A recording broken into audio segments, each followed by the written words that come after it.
Hello, this is a recording on the module Mba5903 Strategic Financial Management. This is the first class of the online classroom, and I'm going to be introducing you to this module today, and I'll take you through some of the important concepts you are supposed to know. This module consists of a number of sections, and on your module overview you'll see that it's divided into 4 parts. Let me just go through the study units at a high level. Study unit 1 is essential concepts in financial management, and it's based on introducing you to the time value of money, valuing bonds and stocks. Study unit 2 is risk analysis. Study unit 3 is financing decisions. And study unit 4 is mergers and acquisitions. Study unit 4 tends to be a bit more of theory. There might be 1 or 2 questions you might come across that involve calculations, but most of the calculations are in the first 3 study units. So it's always important, just so you have a good cover of each module, just to go through each of the specific outcomes just before the exam, to make sure that you are covered in all the areas. But I'll try to make sure that by the time you get to the exam, you'll be covered in terms of the different learning outcomes, right? So the idea behind this module is to introduce you to strategic financial management. You might have a background in financial management, but you might not. So I'm going to show you 2 approaches when it comes to some of the calculations. I'll show you how to use your financial calculator when doing some of these calculations, and I'll also show you how to use tables. So for the purposes of this module, you're going to need a financial calculator like the one that I've put up on the screen right now. I'm going to be basing my my explanations on this HP calculator. There are also Sharp calculators that people use. There's also a Sharp financial calculator that you can use for time value questions. But I'm going to be basing my explanations on this HP financial calculator. So if you don't have this calculator, please do get it, right? I will also show you how to use tables. So I would advise you to know how to use both your financial calculator and also how to use tables, just so you know how to use both approaches to make the exam comfortable for you.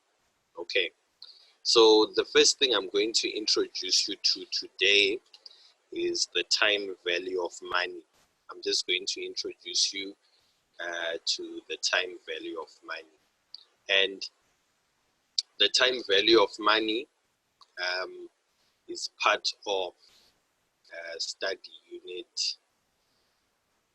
It's part of study unit 1. Yeah, time value of money, and then bonds and equity. I think I can cover it this way. I'll introduce you to the time value of money, and then after that I'll talk about bonds, and then I'll talk about stock and equity. So I'll just be following the module outcomes so that we cover everything. So I'll be using the whiteboard, this whiteboard right here, just to explain. So we are going to be looking at study unit 1, and in particular today I'm going to introduce you. So study unit 1 consists of 3 parts. I have to introduce you to the basics of time value of money, and then after introducing you to the basics of time value of money, I have to introduce you to cash flows. Yes, just quickly check that. I then have to take you through time value of money first, and then after taking you through time value of money, so this is the first thing. After that, I'll take you through valuation of bonds. I'll explain what bonds are and what we mean by valuation of bonds. And then lastly, I'll take you through valuation of equity. But I'm sure I won't cover all of this today. I'll probably cover this in later topics, in later classes. But today I'll definitely take you through time value of money. Definitely. This is what I will introduce you to. We might not cover all of it, but we'll cover a significant amount of time value of money. So these are the three things you need to know in study one. You need to know them in detail. Okay, so let's start by looking at time value of money for today. What it is, what it means, and some basic calculations, both from the assignment and my other examples. Time value of money. Now, the idea behind time value of money is that the value of money today, right? The value of money today is not the same as the value of money in the future. The value of money today is not the same as the value of money in the future. And is not the same as the value of money in the future. And the reason why the value of money today is not the same as the value of money in the future is because of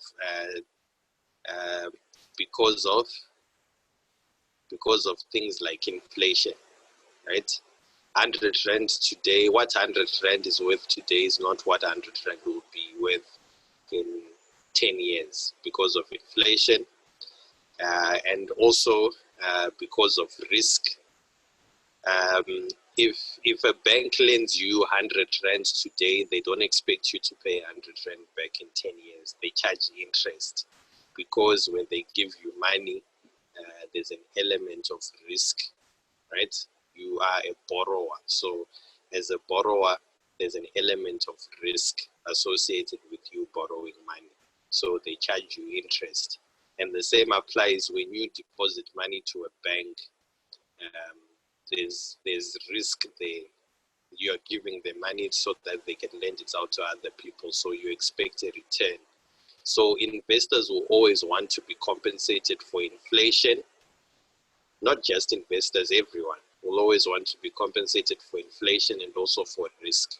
So when people lend money to each other, when people invest money, they always expect to get something higher back as a compensation for inflation and also as a compensation for risk, right? So because of that, we say that money has time value.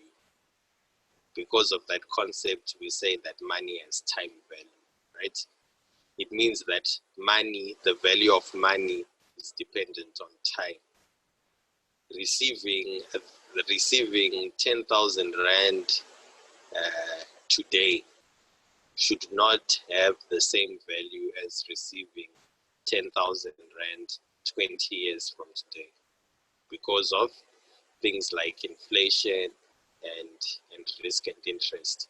You would expect that if it's 10,000 today, then the value of this 10,000 in 20 years' time should probably maybe be something higher, for example, maybe 25,000 rand, so that you get compensated for inflation and also for risk and interest. So please make sure you understand that concept. Appreciate why the value of money today is not the same as the value of money in the future, right? There are things like inflation and risk that affect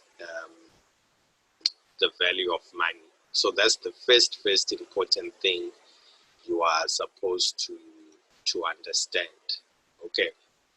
So once you have an understanding of why the value of money today is not the same as the value of money in the future, the next thing you need to be comfortable with are some of the words we'll be using when we are looking at calculations involving time value of money. That's the next thing you need to be comfortable with. Now, when we're looking at time value of money, there are certain words that we use. You'll see I'll use the word timeline, right? I'll also talk about the word present value. I'll also talk about the word future value. I'll also talk about the word interest rate or discount rate. And also, I'll also talk about cost of capital. So these are just some words I'm going to talk about. I'll also talk about number of years or number of periods or intervals, right? I'll also talk about cash flows and also annuity. I think these are the keywords you need to know for now, right? So let's briefly talk about what each of these means, right? A timeline is just a diagram showing different cash flows received at different times. So a timeline is just a diagram showing different cash flows received at different times. Okay, so what do we mean by that? For example, let's say you put money in the bank today at time 0. You put in 10,000 Rand and the bank agrees to give you 25,000 Rand after 5 years. So this plus is showing that the bank is giving you the money, it's coming into you. And this minus is showing that you gave the bank money left to you. So this diagram right here is what we call a timeline. It's just a diagram showing different cash flows received at different times, not just received, showing different cash flows used or received at different times. Okay, so this would be a timeline. So sometimes when you're doing time value of money questions, just to help you to understand what's happening, drawing a timeline can help you to get a better understanding of the cash flows involved in the problem you'll be trying to solve. Okay, so that's what we mean by a timeline. And then we also have what we call the present value, and this is the value of money today. Value of money today. So this is the value of money in today's terms, right? If we say the present value of 200,000, which is being received in 20 years, is 100,000. Okay, we mean that let's say we are receiving 200,000 in 20 years time, and then we say the PV of this 200,000 is 120,000. Let's say we say the PV is 100. We are saying that if we remove inflation from this 200,000, and we remove risk from this 200,000 to bring it back to today, right? We've removed inflation and risk to bring it back to today. This 200,000 is actually worth 120,000. That's what we mean by the present value of money. Is the value of money today, whereas the future value is the value of money in the future. Okay, so the future value is the value of money in the future. So you'll find, so this 200,000 would be the future value of 120. The value of 120 today, in 20 years' time, if we factor in inflation and risk, it's 200,000, meaning 120 as a future value of 200,000 and 200,000 as a present value of 120,000. Okay. So on your financial calculator, there's a button that you can use for the present value, and that button is given by PV. And there's a button that you can use for the future value, and that button is given by FV. So I'll just put up the financial calculator just to illustrate. So this button right here, this FV button, it represents the future value, and this button, this PV, represents the present value. Okay, so those are some inputs you should be familiar with. And then the next definition you need to note about what we call the interest rate, also known as the discount rate, and also known as the cost of capital, right? This 120 will have interest applied to it to compensate for inflation and to also compensate for risk. So that interest which is applied to compensate for inflation and risk is known as the interest rate, the discount rate, or the cost of capital. We'll talk about how to actually calculate this later. I think it's part of study unit 3. But for now, you need to note that the interest that you get charged when you borrow money from the bank, which compensates the bank for inflation and risk, is known as the interest rate, the discount rate, or the cost of capital, or the money that investors require when they put money into a company is known as the interest rate, the discount rate, or the cost of capital, right? So it's the interest applied to money to grow it to the future value such that investors are compensated for inflation and risk. And on your financial calculator, the HP calculator, it's represented by I over YR. It's represented by I over YR. And I over YR is right here. So this is for the interest, this button. So this is for the interest, I over YR. This is for the present value, and this is for the future value. So the top line on this HP financial calculator is the most important line in terms of time value calculations. Okay. And then whenever you invest money, you can invest it for a number of years or a number of periods or for a particular interval, right? So you can invest money for a number of years, or you can borrow money for a number of years, but it's not always years. It can also be months, hence I've used the word periods or interval. You can also borrow a loan for a number of months, for a number of days, for a number of half years, every 6 months, that is.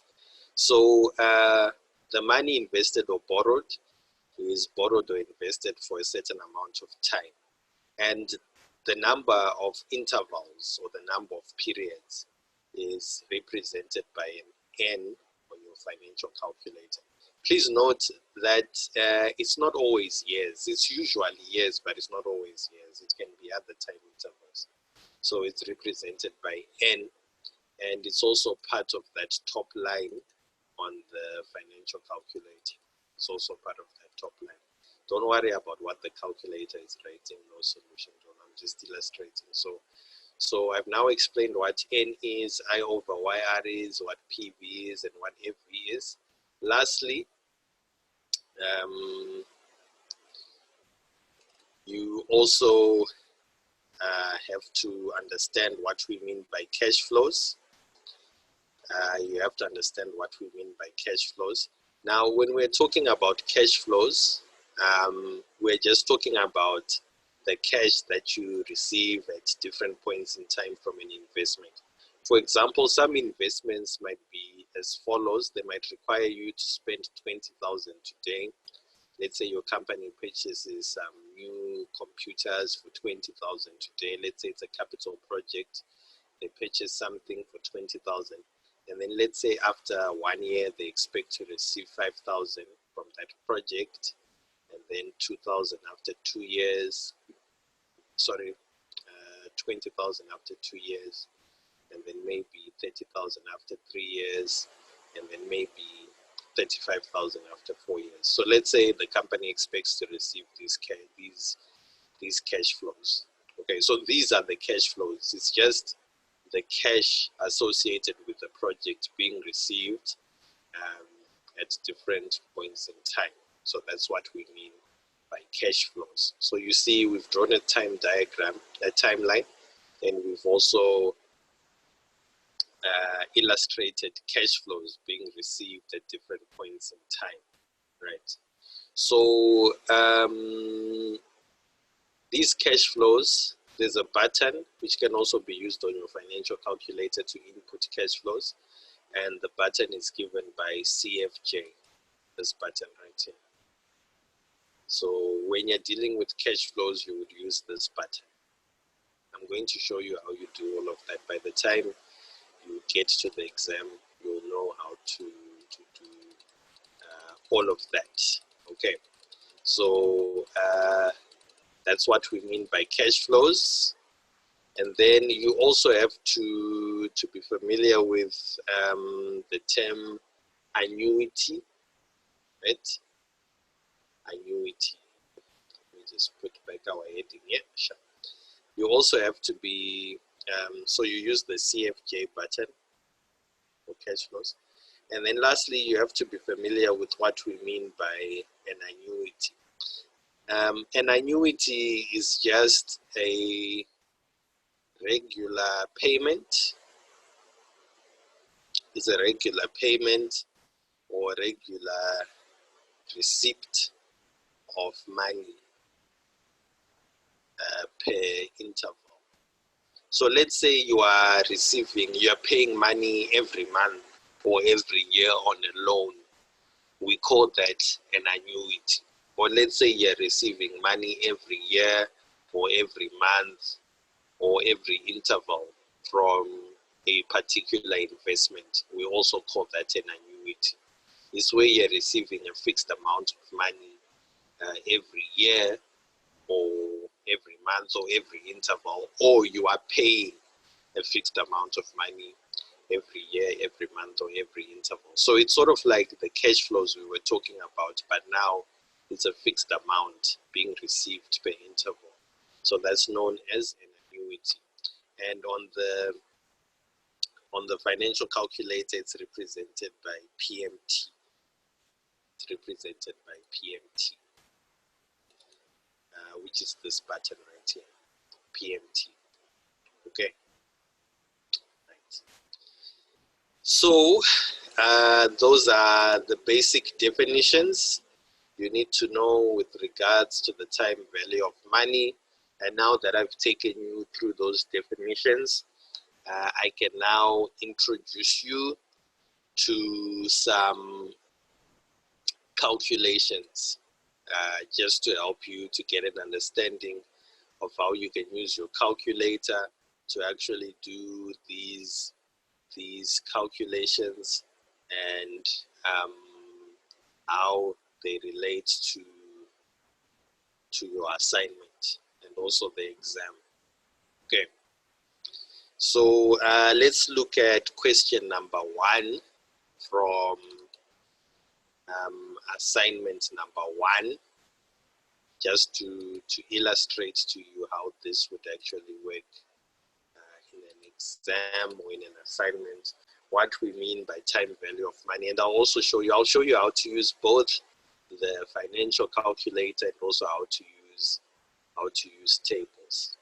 Okay. I also had MBL open. Okay, we are here.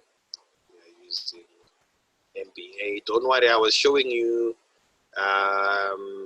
I think I had opened the MBL module overview, but it's just the same as the MBA module overview. They're just slightly different. It's the same study units, the same topics are covered, the same module outcomes. So don't worry about that. Okay, so let's look at question number 1 from assignment 1. Just to introduce to you how this works with regards to time value of money. So question number 1 says you want to buy a house in 3 years and you are currently saving for a down payment. So you want to buy a house in 3 years and you're currently saving for a down payment. You plan to save 5,000 Rand at the end of the first year, and you anticipate that your annual savings will increase by 10% annually thereafter. Your expected annual return is 10%. Okay. So you want to buy a house within 3 years and you are currently saving for the down payment. You expect to save 5,000 Rand at the end of the first year, and you anticipate that your savings will increase by 10% annually thereafter. Your expected annual return is 10%. How much will you have for a down payment at the end of year 3? So with these questions, you see, this is not a simple, straightforward kind of question. It's not the type I would have wanted as a first example, but it's something that you might come across in the exam anyway, so I'll still help you to understand it nevertheless. The idea behind questions like this, the first starting point is that you always have to draw a time diagram, a timeline. A timeline just helps you to understand what's happening and when it's happening. Okay. So in this particular example we are looking at,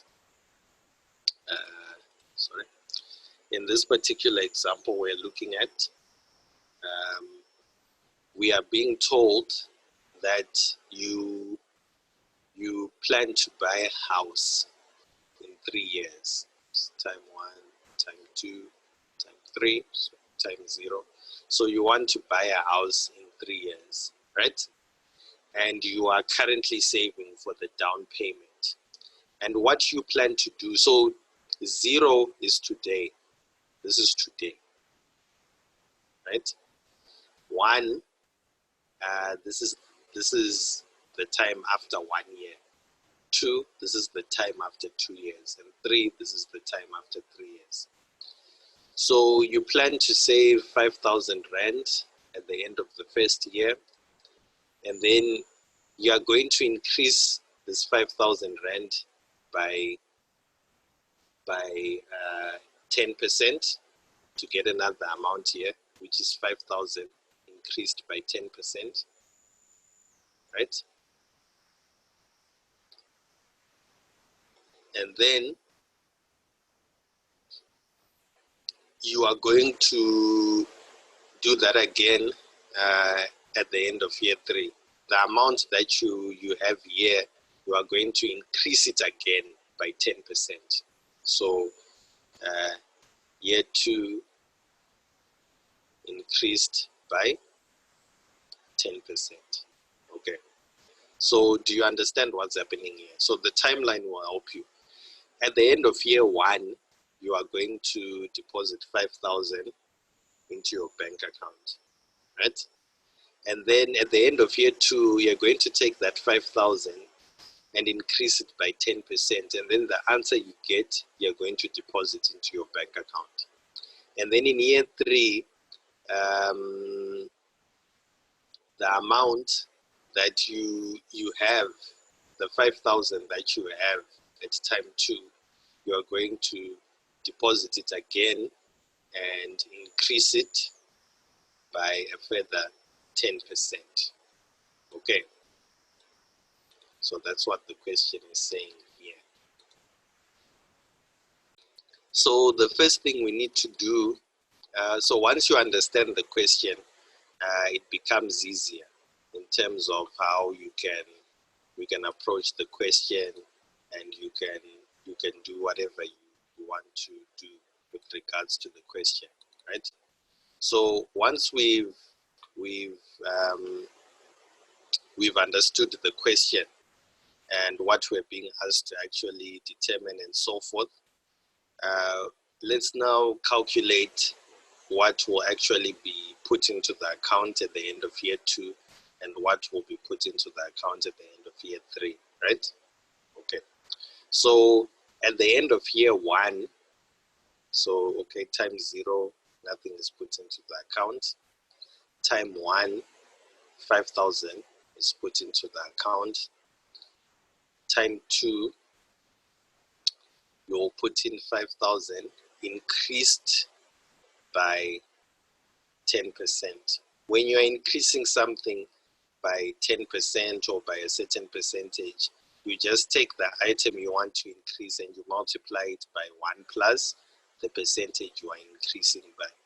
But if you want to decrease something, you take whatever you want to decrease and then you multiply it by 1 minus the percentage you're decreasing by. Remember, 10% is 0.1, so we can say 5,000 times open bracket 1 plus 0.1. Okay, and then if we increase 5,000 by 10%, we get the following answer. I'll put a calculator up. So usually you need 2 types of calculators for this module. You need a financial calculator, and you also need a scientific calculator like this one. So we say 5,000 times 1 plus 0.10, which is 10%, and we get 5,500, right? So it means if we increase 5,000 by 10%, we get 5,500. So it means the cash flow, which is actually applying in year 2, is 5,500. Okay, if we increase this, so this is what you're going to save in the second year. And then in year 3, we are going to take that 5,500 and then we increase it by 10% again. So you can take your calculator, clear 5,500 multiplied by 1 plus 10%. Sorry, wrong. Multiplied by 1 plus 10%. And that gives us 6,050. So it means here we get 6,050. Okay, so those are the cash flows associated with your savings. So that's how much money you're going to save each year. So it's going to be 5,000 at the end of the first year, and then 5,500 at the end of the second year, and then 6,050 at the end of the third year. Okay, so that's the first step of the question. That's the first step of the question. Try to draw a timeline to help you to understand when each cash flow is being received, right? What the actual amount for each cash flow at each time is. And then after you've done this, so at time 0, there's nothing in 0. After you've done this, you can now use your financial calculator to determine how much you will actually have in your savings, what your down payment will be, right? So these are just amounts that you're putting into your account. You are putting these savings into your account at the end of each year. But we've been told that you're going to be earning 10% on these amounts. You're going to be earning 10% on these amounts. So we want to determine how much these amounts are actually worth at the end of the first 3 years. Okay. So the first thing we're going to do, we want to determine how much this 5,000 will be worth. So you invest 5,000 today, and you invest it for 2 years. You invest it for 2 years. We want to determine how much this 5,000 is worth. This 5,500 is going to be invested for 1 year, and we want to determine how much it's worth. And then you're also going to invest 6,050 at the end of 3 years.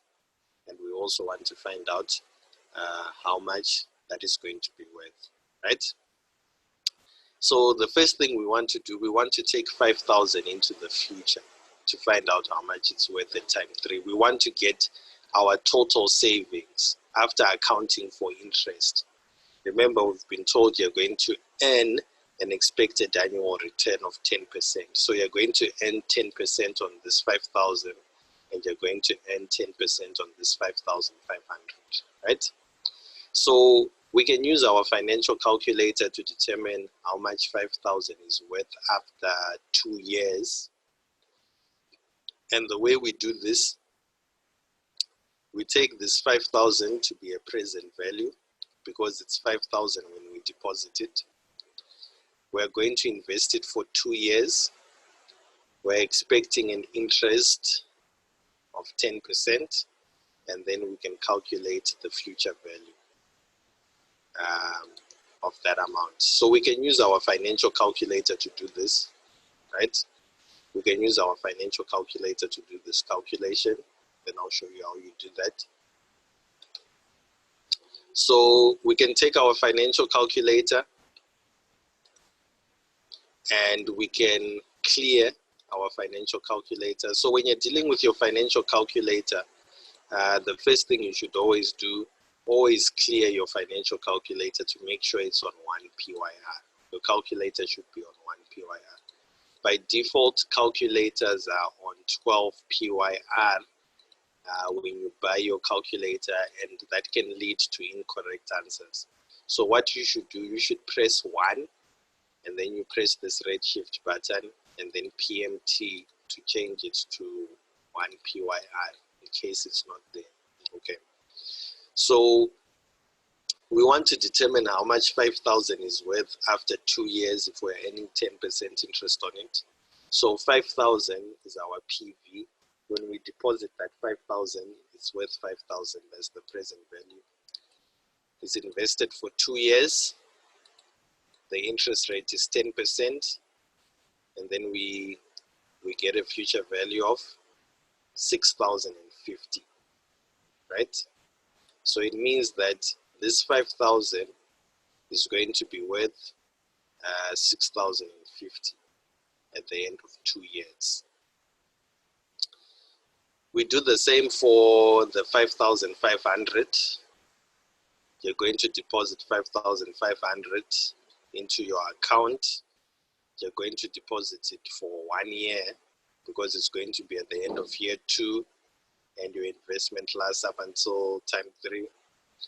You're going to earn 10% interest on your investment, and then we can calculate the future value. Okay. So you can take your financial calculator. We can clear. You're going to deposit 5,500. Usually we put a PV as a negative. Okay, just for calculation's sake, we put your PV as a negative, right? 1 is N, 10 is the interest, and then you get the future value. It's also 6,050. This question, the way it was asked, it's a bit tricky just to you see, you keep getting 6,050. They're trying to see if you understand what's happening here. And it makes sense because you are investing 5,500 and then you earn 10% interest on your investment. Okay, so it means this 5,500 that you invested time 1 after year 3, it's going to be worth 6,050. Okay, this 5,500 that you invested time 2, when you get to year 3, it's also going to be 6,050, right? And then if we assume that you'll also invest a further 6,050 at time 3, which won't earn any interest because you're at time 3 and you want your savings at time 3, it means you are also going to have 6,050, which is this one. So 5,000 invested for 2 years at 10% gives you 6,050. 5,500 invested for 1 year at 10% gives you 6,050. And then lastly, your last input into your savings will also be 6,050 because you're going to be saving every money for 3 years, right? So you're going to be putting deposits for 3 years into your account. And then if we add those 3 amounts up, we get 18,150. We get 18,150. So it means your savings are going to be worth 18,150. So this is the total amount of money you will have for a down payment at the end of year 3. So this is one example. This is a type of an example of what you might come across in an assignment or in an exam. This question was a bit, the way it was worded, it was a bit tricky. It wasn't the easier type of question you might come across, okay? But it is good for practice. The key thing is to draw a timeline and to understand the English and what's being said so that you can approach the question. Because you're going to have annual savings, meaning you're saving money every year. You start with 5,000 and then you anticipate that your annual savings will increase by 10% annually thereafter, meaning that you're increasing how much you're investing. The question, the English wasn't worded nicely. So whenever you're doing assignments or exams, please note that sometimes the way a question can be communicated can actually affect how well you can answer it. For example, question number 1 is a question that was not worded nicely. It wasn't put in a nice way, the English here. I think it would be worth sending an email to the lecturer just to ask for the wording in this question, because the English is not really. But the way I'm taking the question, I'm assuming it to mean that you save 5,000 at the end of the first year, and then you're going to be saving more money each year up until year 3. And you plan on increasing your savings by 10% each year. And then those savings that you plan to increase by 10% each year, they are also going to be earning an interest rate of 10%. Hence, I ended up calculating the future value of each of our savings, okay, to get the answer we got. So I think I am going to stop the recording there for today. And then in the next class, I think I'll take you through question 2. But you can try question 2 as homework. But I will go through it again. Try to see if you can draw a timeline and try to see if you can do this. But I'll take you through that next time. And then I think we'll also look at question 4. Yes. And also, I think I'll give you some of these as your homework. But for today, I think we can stop there. You can go through the recording again just to familiarize yourself with the concepts I was covering. So thank you for listening to the recording. I hope it's been a helpful introduction. I know that that example we did for question 1 on the assignment was a bit tricky, but it's one of the trickier examples. I've seen the other questions coming afterwards. They're not that tricky. So you can send the lecturer an email just to confirm the wording there. If you have any questions or queries, please feel free to let me know. I won't always be able to get back to you promptly, but I'll try to do so as soon as I can. Thank you once again for listening.